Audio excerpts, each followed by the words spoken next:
Imani, l'espoir d'une vie meilleure, est reparti à la rencontre des personnes et familles en situation de vulnérabilité. Permettre aux personnes les plus défavorisées ou à toutes celles et ceux qui ont perdu espoir de retrouver goût à la vie avec la ferme conviction qu'un lendemain meilleur est possible. C'est ce que nous avons accompli en traversant tout le Niger à la recherche d'histoires comme celle de Hamsatou, Moutari, Rainatou, Aïssata, Indatou, le vieux Kamé et la petite Zakia. Nous avons été touchés par l'histoire de Hamsatou, la femme abandonnée par son époux. Hamsatou s'est donc retrouvée seule, avec 3 enfants en charge, dont le plus jeune âgé d'à peine quelques mois. Après avoir été de justesse recueillie par sa mère dans une maison de fortune, pour survivre et nourrir ses enfants, elle sera obligée de sillonner les rizières à longueur de journée, dans l'espoir d'un job de battage ou de tri de grains et vivant de petits boulots. Afin d'offrir un nouveau départ à Hamsatou, le programme a décidé de l'aider à solder les dettes sous le poids desquelles elle croulait. Elle a également bénéficié d'un fonds pour exercer une petite activité moins pénible et plus rentable. Mais par-dessus tout, le plus gros problème de Hamsatou, c'était celui du logement décent. Nous lui avons donc construit une nouvelle maison sur un terrain dont elle est désormais l'heureuse propriétaire et dans laquelle elle pourra vivre avec ses enfants et sa mère.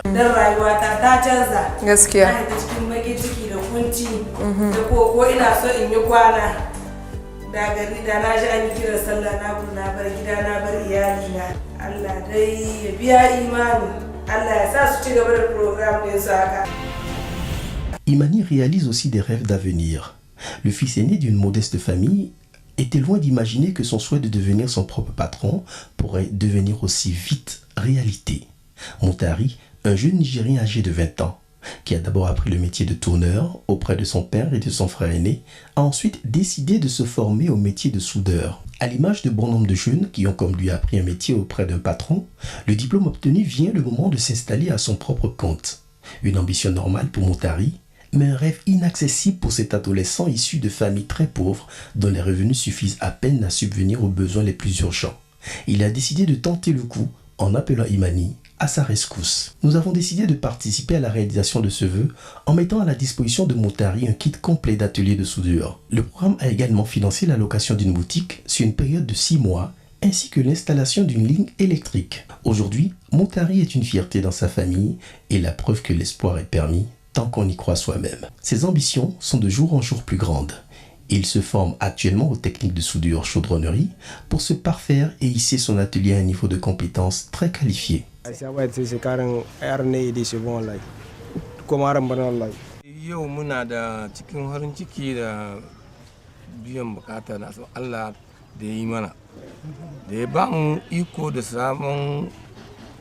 lokaci da canza yanzu muka zo muka samu wannan lokaci zo yau sahe yau kinnan shine muke gode Allah kuma Allah ya sa shi ma ya ba wani da zai haka nan gobe shi ma ya samu kumbusa kan taimakon Airtel da Allah shine mu kokari gode ma Allah. C'est l'inscription par parrainage qui a permis au jeune gendarme Abdelaziz de sortir son père d'une bien triste situation. En se confiant à Imani, ce jeune ressortissant de la région de Dosso a permis à sa famille de retrouver aussi bien le bonheur que l'honneur. Autrefois très prospère, car employeur, propriétaire d'une machine à moudre des grains et céréales, la vie du vieux Alidou, le père de Abdelaziz, a basculé d'une bien triste manière. Afin de sauver la vie de son frère gravement malade, cet homme a dû dépenser toute sa fortune et son seul et précieux moyen de production. Il l'a vendu. La faillite n'a pas tardé. Pour subvenir aux besoins de sa famille, l'ancien employeur est devenu employé. Le vieux Kamé était payé 10 000 francs le mois par un homme sans scrupules. Son fils nous a appelés à la rescousse. Le programme Imani a installé un nouveau moulin à grains neufs sous abri au vieux Kamé et lui a offert une enveloppe financière pour augmenter son parc machine. Le vieil homme, au dos courbé par la fatigue et au regard fuyant que nous avons rencontré, venait ainsi de retrouver le sourire et une fierté. Aujourd'hui, son activité est très lucrative au point où c'est lui qui assiste de temps en temps Abdelaziz.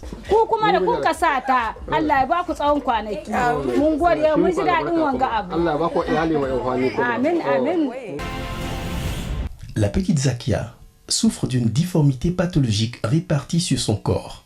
La singularité de son cas a fait d'elle une patiente bien connue du centre hospitalier régional de Tawa. C'est d'ailleurs le dit centre qui a parrainé Zakia en l'inscrivant au programme Imani.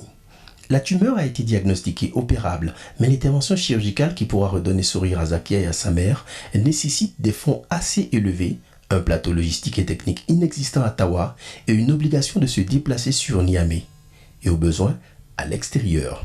Autant de paramètres ingérables par la mère de Zakia qui a toute seule en charge la petite. Une épreuve de plus pour cette famille qui souffre déjà de l'absence d'un père parti en aventure en Libye et dont on est sans nouvelles depuis 1 an.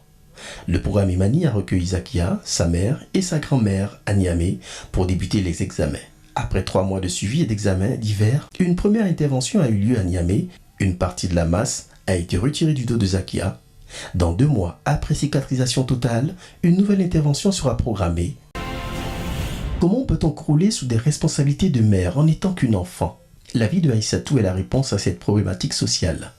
Orpheline de père et de mère, cette jeune fille de moins de 20 ans sacrifie sa vie pour éduquer ses frères et sœurs et subvenir à leurs besoins. Petit boulot, vente de nourriture, la jeune Aïssata était au bord du désespoir et en larmes lorsqu'elle a composé le 625 pour appeler au secours.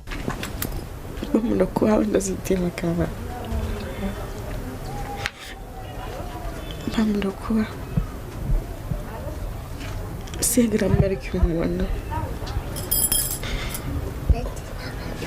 Kaka Moutine, elle a tout fait pour venir avec nous.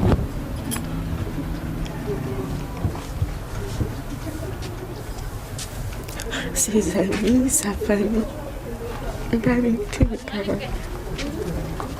Comme s'il n'avait pas son. Pardon? Comment pas me courage, quoi. Le programme a répondu à ce cri de détresse en allant à Zender, à la rencontre de cette adolescente au destin déjà très marqué par la souffrance, le sacrifice et les défis. Après avoir écouté Aïssata, nous avons pris la décision de lui permettre d'étudier en n'ayant plus à subir le poids de ses actuelles charges. Aïssata a donc bénéficié d'une bourse complète de formation, à l'issue de laquelle elle sortira nantie d'un diplôme de BTS au bout de 3 années de formation. Pour que les charges quotidiennes ne constituent plus également un problème à sa formation, le programme Imani a financé des frais de loyer sur 3 ans. Mise à la disposition de Aïssata et de ses 6 sœurs, une provision de vivres alimentaires étalée sur 6 mois. Et enfin, une moto-tricycle neuve pour leur générer des fonds quotidiens par l'activité de taxi-moto. Aujourd'hui, Imani te donne un fonds de commerce pour pouvoir...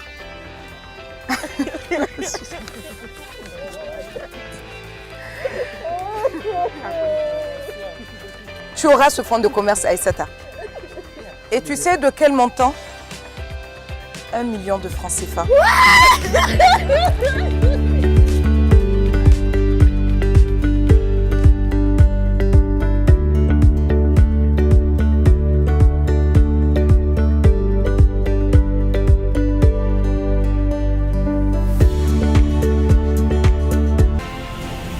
Imani a également permis de soulever des débats sociaux en remettant à jour des tabous ou pratiques sociales auxquelles il urge de trouver des solutions parce qu'elles sont dévastatrices. L'avenir de la veuve et de ses enfants au sein de la famille du feu époux est l'une de ces problématiques. Après le brusque décès de son mari, Indatou a vécu les tristes et dures réalités de certaines belles familles africaines. Le monde s'est écroulé autour d'elle. La veuve éplorée s'est retrouvée seule sans aucun véritable soutien dans la maison familiale où ses enfants et elle sont pratiquement devenus une charge à se défaire pour les uns et des personnes quasi invisibles pour les autres. Un jour en pleurs et meurtrie par la faim, la fille cadette a été obligée de raconter ses difficultés familiales à la maîtresse d'école. Touchée par cette histoire peu ordinaire, l'institutrice a contacté Imani pour aider Indatou à retrouver un sens à sa vie et la force de continuer à bien éduquer ses enfants sans rompre les liens familiaux existants. Le programme Imani a mis à la disposition de cette veuve et de ses enfants une provision alimentaire étalée sur 6 mois, une moto neuve pour exercer l'activité de taxi-moto, un réfrigérateur pour exercer un petit commerce de quartier et une petite enveloppe financière pour gérer les besoins quotidiens. Indatou aujourd'hui vit heureuse avec ses enfants et a retrouvé une certaine respectabilité au sein de sa belle famille.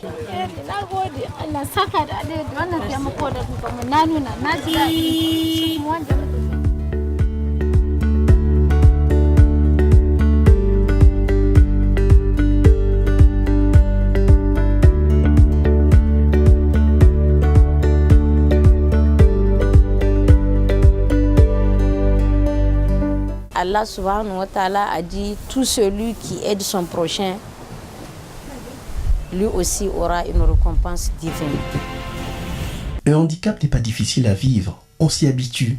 Ce qui est difficile à vivre, c'est le regard et le manque de confiance des autres. Ce sont là les propos d'une jeune malvoyante. Rahinatou n'est pas née aveugle. Sa cécité s'est progressivement installée lorsqu'elle était toute petite. Il a fallu du caractère et de la détermination pour que cette jeune malvoyante de Maradi impose sa personnalité autour d'elle. Très bonne élève à l'école normale, cette jeune enfant séduit tout son entourage par ses qualités personnelles. Mais il arrive parfois que la mère de Rahinatou craque.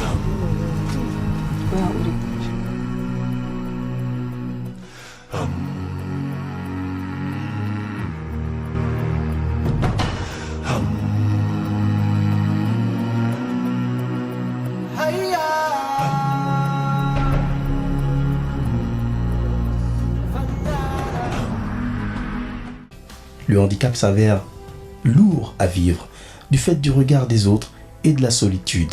Pour aider sa mère à surmonter tout cela, Rahinatou a décidé de se battre et de réussir dans tout ce qu'elle entreprend.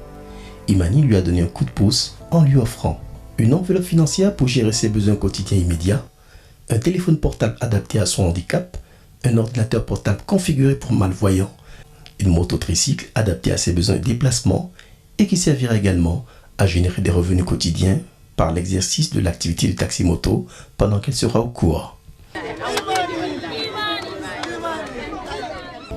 Imani, en 2016, aura ainsi eu le bonheur d'entrer dans la vie de 7 familles différentes, réparties sur l'ensemble du territoire nigérien, en touchant des réalités diverses et en aidant à améliorer la vie de plusieurs familles et communautés. L'éducation, la santé, la famille, l'emploi, la question des personnes en situation de handicap, la protection de l'enfant, la promotion de la femme, les tabous sociaux, etc. Ce sont autant de problématiques et de réalités liées au processus de développement de nos sociétés africaines qui ont été touchées. Nous avons, à notre manière, essayé d'apporter un début de solution et suivons ces bénéficiaires pour qu'à leur tour, qu'ils puissent permettre de porter haut le nouveau flambeau de la solidarité au Niger. À bientôt sur Imani, l'espoir d'une vie meilleure.